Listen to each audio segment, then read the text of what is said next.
Tuhan, selamat pagi Ibu dan sekalian. Pertama-tama saya berterima kasih kepada Ibu Pendeta Hesti Luminta yang telah mempercayakan saya kembali kedua kalinya untuk belajar menyampaikan kebenaran firman Tuhan pada pagi hari ini. Puji nama Tuhan, tidak berlama-lama lagi, tema pada pagi hari ini adalah menjadi kesaksian melalui kehidupan yang baik. Kita buka di 1 Petrus 2 ayat 12. Sekali lagi 1 Petrus 2 ayat 12, saya akan bacakan. Demikianlah firman Tuhan, milikilah cara hidup yang baik di antara bangsa-bangsa yang tidak mengenal Allah, supaya apabila mereka memfitnah kamu sebagai pelaku kejahatan, mereka dapat melihatnya dari perbuatan-perbuatanmu yang baik dan memuliakan Allah pada hari Ia melawat mereka. Puji nama Tuhan. Surat ini dituliskan oleh Rasul Petrus kepada orang-orang percaya yang tersebar di wilayah Pontus, Galatia, Kapadokia, Asia, dan Bitinia. Mereka adalah orang-orang percaya yang hidup sebagai pendatang dan minoritas di tengah masyarakat yang belum mengenal Kristus. Karena iman mereka kepada Yesus, mereka sering mengalami hinaan, fitnah, penolakan, dan penganiayaan. Dan mari kita mundur di satu ayat lagi, di 1 Petrus 2 ayat 11, saya bacakan, demikianlah firman Tuhan. Saudara-saudara yang terkasih, aku menasihati kamu supaya sebagai pendatang dan perantau, kamu menjauhkan diri dari keinginan-keinginan daging yang berjuang melawan jiwa. Di sini Petrus mengingatkan bahwa sebagai pendatang atau perantau, orang percaya harus hidup berbeda dari dunia, seperti contohnya saya. Saya bukan asli orang Surabaya, tetapi saya adalah pendatang di tempat ini, yang artinya saya merantau di tempat ini untuk mengejar karir saya, yaitu sekolah Alkitab. Dan di sini saya membedakan suasana di tempat sini dengan suasana asal saya itu sangat berbeda. Dan di ayat 12 ini juga menjadi kelanjutan dari nasihat tersebut. Kehidupan yang saleh adalah kesaksian yang nyata bagi orang-orang yang belum percaya. Dan kita bisa lihat di akhir zaman ini, di zaman sekarang, banyak orang tidak membaca Alkitab, tetapi mereka hanya membaca kehidupan seseorang tersebut, yaitu orang Kristen. Mereka melihat cara kita berbicara, bekerja, melayani, mengampuni, dan menghadapi masalah. Karena itu, Tuhan tidak hanya memanggil kita untuk memberitakan Injil melalui perkataan, tetapi juga melalui kehidupan. Kehidupan yang baik dapat membuka hati orang untuk mengenal Kristus. Dengan adanya kita memancarkan kasih dalam kehidupan orang-orang di sekitar kita. Dan jadi pertanyaan saya, bagaimana kita bisa menerapkan dalam kehidupan kita? Di sini saya mengambil 4 poin, yaitu yang pertama adalah hiduplah dengan cara hidup yang baik. Itu terdapat di 1 Petrus 2 ayat 12 bagian A. Demikianlah firman Tuhan, milikilah cara hidup yang baik di antara bangsa-bangsa yang tidak mengenal kamu. Puji nama Tuhan, kata cara hidup menunjuk pada seluruh perilaku sehari-hari. Kehidupan Kristen bukan hanya saat berada di gereja, tetapi juga di rumah, di tempat kerja, sekolah, dan masyarakat, dan di tempat lainnya. Dan itu kita harus menerapkannya dengan kasih dan perbuatan yang seperti di Matius 5 ayat 16. Saya akan bacakan Matius 5 ayat 16. Demikianlah firman Tuhan.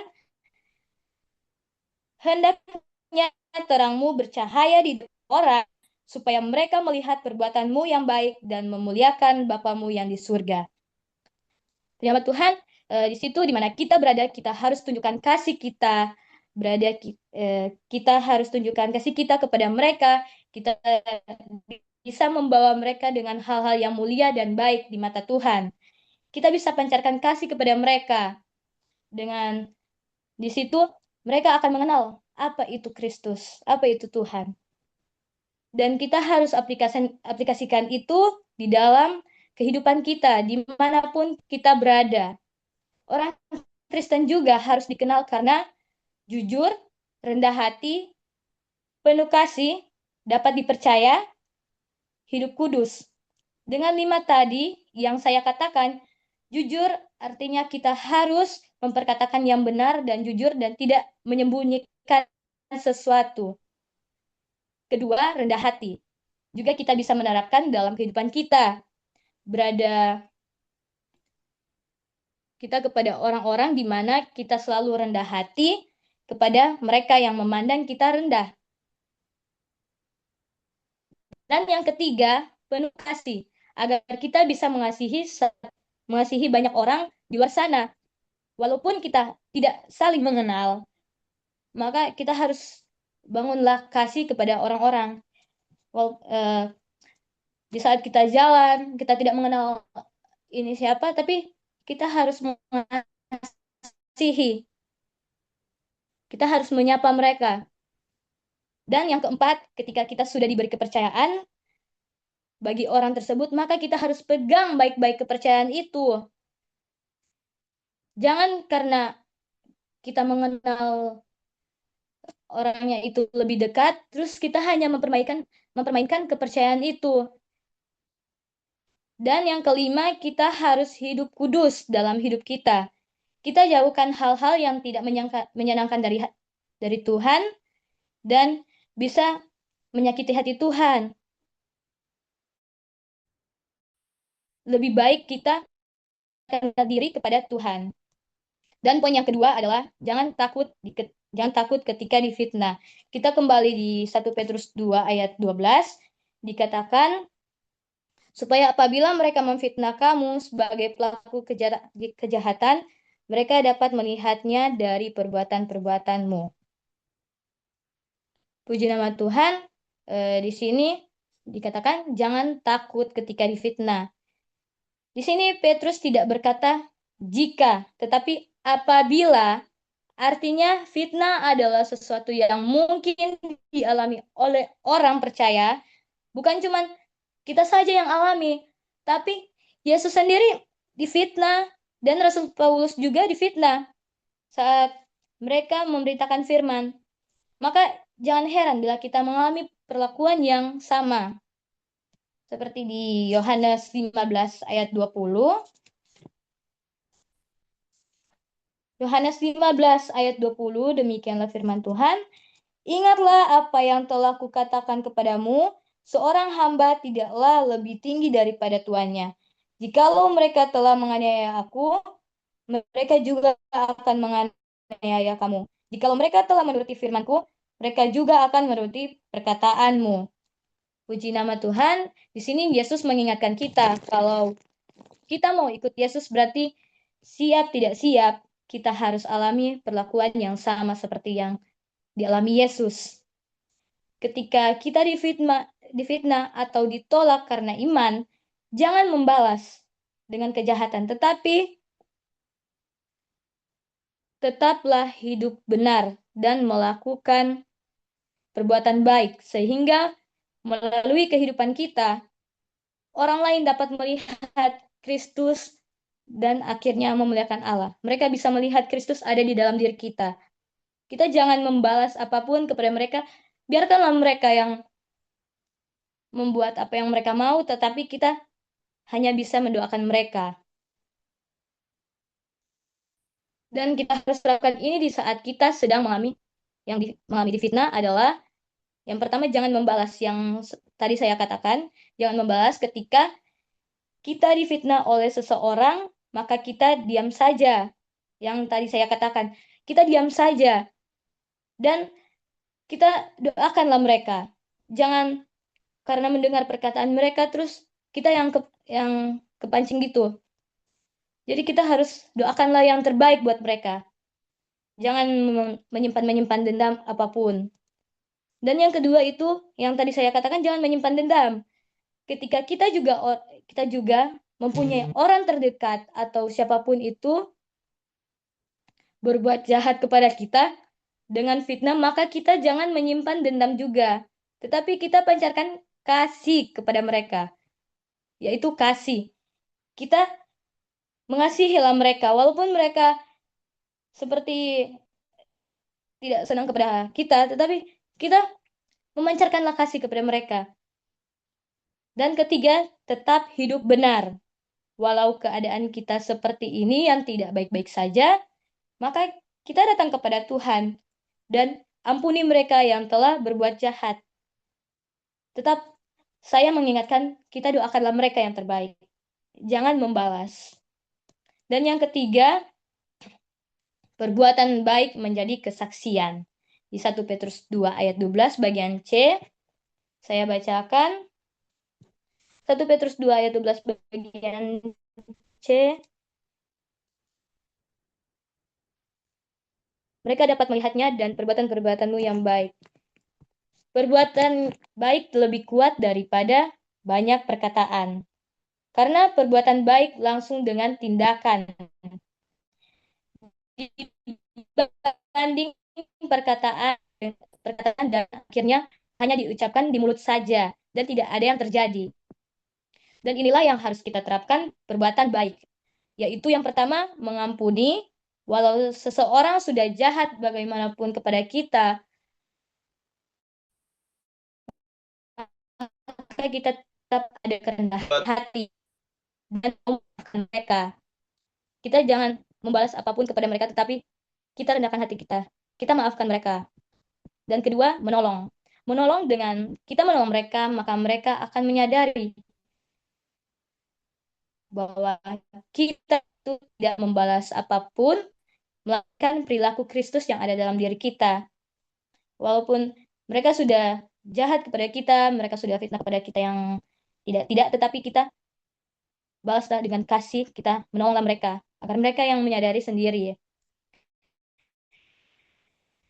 Dan yang ketiga, mengasihi. Ini kita bisa pakai untuk mengasihi orang-orang di sekitar kita yang kita sayang. Tetapi walaupun orang ini juga jahat kepada kita, kita tetap mengasihi terus.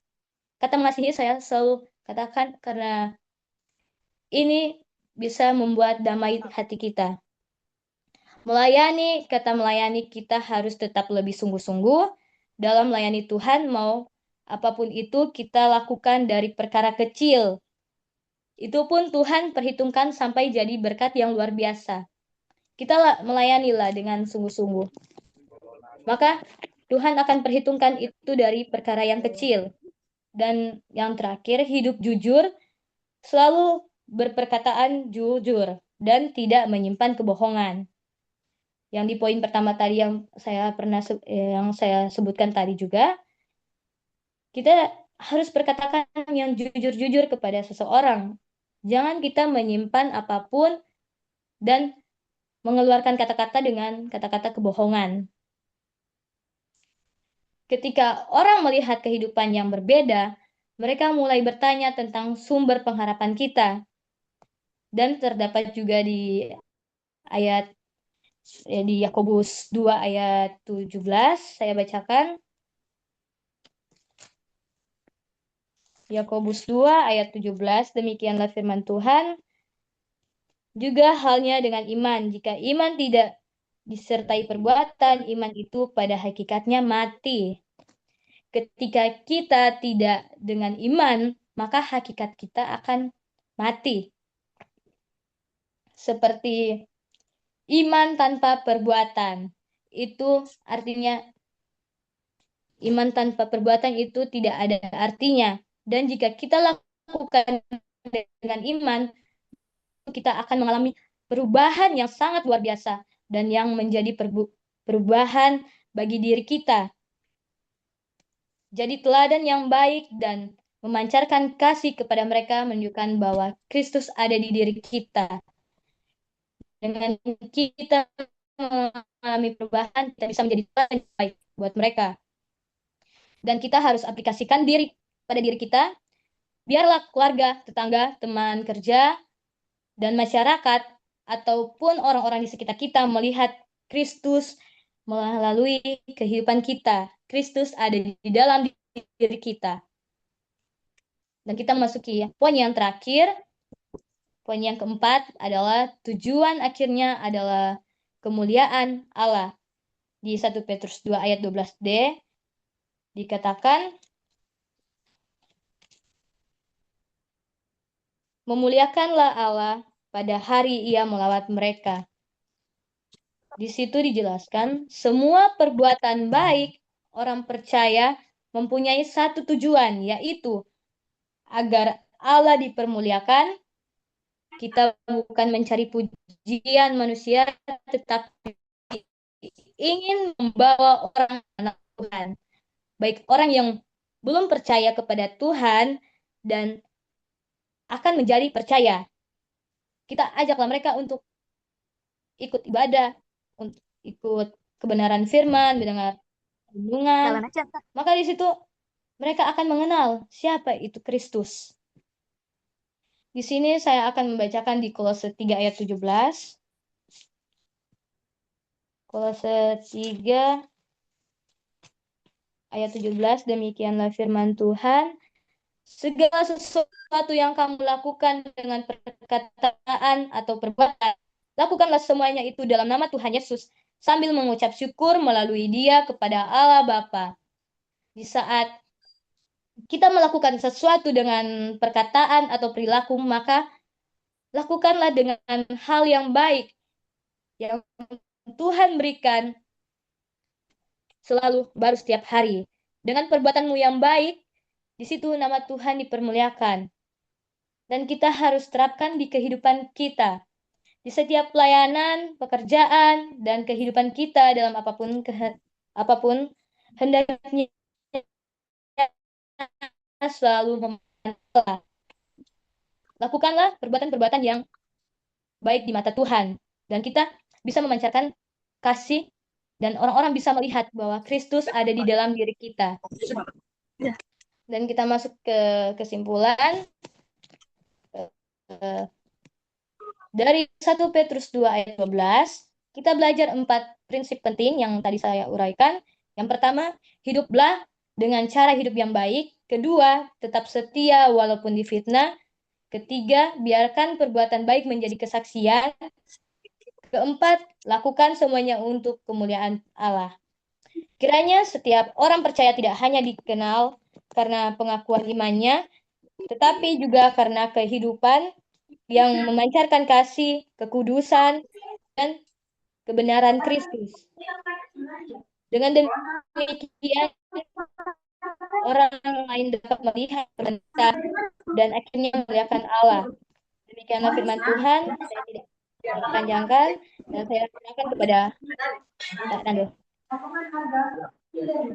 Baik.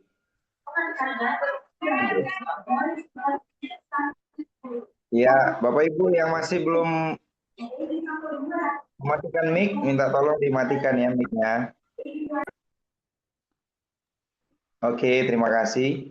Ya, terima kasih Rahel untuk firman Tuhan pagi hari ini ya.